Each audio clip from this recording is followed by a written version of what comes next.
Alright guys, I'm going to show you on the Jaltis the bi-directional functions. Right now I'm going to do a regeneration. I'm going to force it.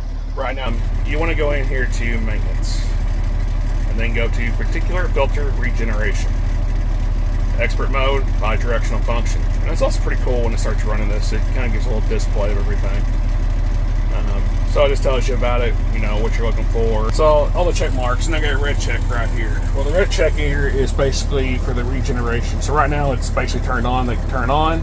So it wants it turned off. So we'll turn that off, and that will change to a check mark. Bam. So now we'll go over here, hit check. And here it's starting going to regen. So if you want to look at something a little bit different, show display. You can show a graph. Let's show this display.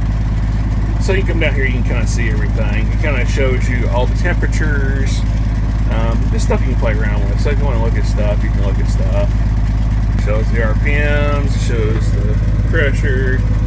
But you know, stuff like that, you know, makes it good for us. We like to see a lot of things. And if you want to see a graph, you know, a lot of people want to see the graph. You know, let's go into it. So you can see your thing at the top there. It shows all your temperatures, all your readings. Everything's already there for you. So it makes it nice and easy. Nice and easy.